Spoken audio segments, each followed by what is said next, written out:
Diamond Harbour police জেলার অতিরিক্ত police super মিথুন কুমার দে সাংবাদিক বৈঠক করেন। দক্ষিণ চব্বিশ পরগনার উস্তি থানার বাগারিয়া বাজারে গত 6 ফেব্রুয়ারি রাতের শুটআউটের ঘটনার কিনারা করল পুলিশ।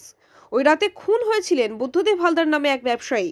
এরপর তদন্তে নেমে একাধিক সূত্র থেকে তথ্য সংগ্রহ করেন তদন্তকারীরা। সেই ভিত্তিতেই এই হত্যাকাণ্ডের কিনারা করা হলো। খুনের জন্য দেওয়া হয়েছিল 5 লক্ষ টাকার সুপারি। এই ঘটনায় 8 জনকে গ্রেফতার করে, পাশাপাশি একাধিক আগ্নেয়াস্ত্র ও কার্তুজ উদ্ধার করা হয়েছে।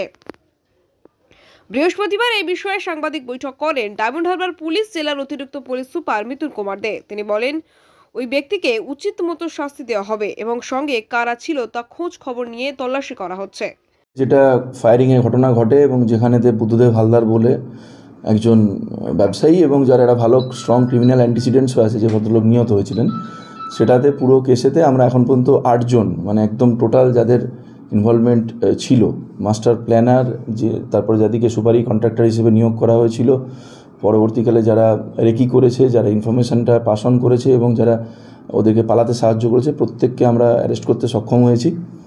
আমাদের উস্তির টিম এবং আমাদের এসপি সাহেবের নেতৃত্বে, এসপি সাহেবের নির্দেশে আমাদের নেতৃত্বে একটা টিম ফাংশন করেছে।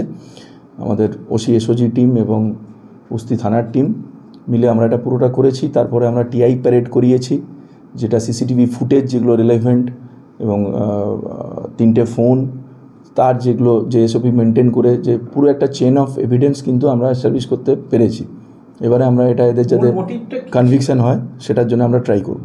মোটিভ যেটা আমরা পেয়েছি সেটা, এরা দুজনেই একটা সময়তে একটা ক্রাইম এগেনস্ট প্রপার্টি কেসে একসঙ্গে কনভিক্ট হয়েছে, এই বুদ্ধ এবং খোকন, এবং পরেতে এরা এই যেটা মাটি ব্যবসা এরা করতো সেটা নিয়ে মূলত রেশারেশি, তার সঙ্গে কিছু মানে ল্যান্ড সার্ক হিসেবেও এরা মানে এলাকায় পরিচিত ছিল আর কি। তো সেইটাই মূলত রেশারেশির কারণ। এইটা এসকালেটেড হতে হতে এমন একটা পর্যায়ে পৌঁছয় যখন আমরা যেটুকু এখন যে মূল অভিযুক্ত এফআইআর নেম যে আমাদের, বা আমরা প্রথমেই যেটা জায়গা পেয়েছিলাম খোকন, তাকে জিজ্ঞাসাবাদ করেও যেটা, বা অন্যান্য করবোরেটিভ এভিডেন্স থেকেও যেটা পাচ্ছি, যে খোকনের মধ্যেও একটা অ্যাপ্রিহেনশন তৈরি হয়েছিল যে কে কাকে এলিমিনেট করে দেবে। সেটা থেকেই খোকন অ্যাপ্রোচ করে তার ভাইরা ভাই সম্পর্কে, তার নাম হচ্ছে দেবাশিস দত্ত অ্যালিয়াস মিঠু, এটা জীবনতলা পিএসএ। সে তখন জাহাঙ্গীর লস্কর অ্যালিয়াস টোকন বলে একজন যেই ধরনের কাজ করে তাকে অ্যাপ্রোচ করে। তো সেই টোকন এবং তার সঙ্গে আরও, সেও ওখানেতে এলাকায় অটো ড্রাইভার হিসেবে তার একটা প্রফেশনাল ফাসাদ আছে আর কি, সামনে একটা ওই ব্যবসাটা রেখেছে।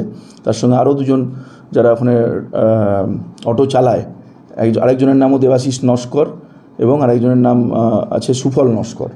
এরা 3 জনকে দেবাশিস দত্তের মারফত ওরা আসে এবং খোকন এবং খোকনের যারা খুব ক্লোজ ক্রনি, তার মধ্যে একজন খোকনের সঙ্গে অ্যাবসকন করছিল, যে হচ্ছে প্রশান্ত মণ্ডল অ্যালিয়াস গোপী। এরা খুব ভালো করে রেকি করে, প্ল্যান করে এবং তারপরে এসে ওই দিনে একটা, যেটা তার রাইট রিবটাকে পিয়ার্স করে, ওই একটাই গানশট ইঞ্জুরি ছিল এবং যেটা multiple organ got damaged as per the postmortem report. তাতে মানে he succumb to the injury, the deceased. এখনো পর্যন্ত কি আপনারা? এখনও পর্যন্ত আমরা ফায়ার আর্মসগুলো 3টে ফায়ার আর্মস আমরা সিজ করেছি, যেটা বললাম ফোন 3টে, যেটা আমাদের খুব এভিডেন্সে কাজে লাগবে সেটা করেছি। যেটা টেস্ট আইডেন্টিফিকেশান প্যারেড যেটা হয় সেটা আমরা করিয়েছি, ফরেন্সিক এক্সপার্টসদের যে সাহায্যগুলো নেওয়ার কথা সেটা আমরা করেছি। এবং সবথেকে আর একটা ইম্পর্টেন্ট যেটা আমি বলবো, যে এক্ষেত্রে আমাদের ক্ষেত্রে সাকসেস, যে we did not lose sight of the issue.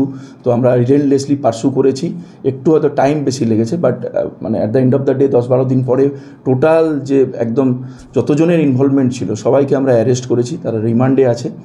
এবং সবথেকে মোস্ট ইম্পর্টেন্টলি, যেহেতু এদের একটা ক্রিমিনাল স্ট্রং অ্যান্টিসিডেন্টস ছিল, বেশিরভাগ যারা অ্যারেস্টি, তো এরা কিন্তু যে জিনিসগুলো আমাদের অনেকটাই, যে এসওপিগুলো আমরা ফলো করি এক্ষেত্রে, মানে বিশেষ করে যেগুলো মোবাইলের উপর যে আমাদের একটা ইনভেস্টিগেশনের ডিপেন্ডেন্স থাকে, সেটা কিন্তু অনেকটা এদের কাছে, এরা they are very conversant of that. তো যেই জন্য কিন্তু ওরা সেই জায়গাটাকে অনেকটাই কাট অফ করে দিতে পেরেছিল। কিন্তু আমরা ডায়মন্ড হারবার থেকে তপন কুমার দাসের রিপোর্ট, ডিএন নিউজ বাংলা।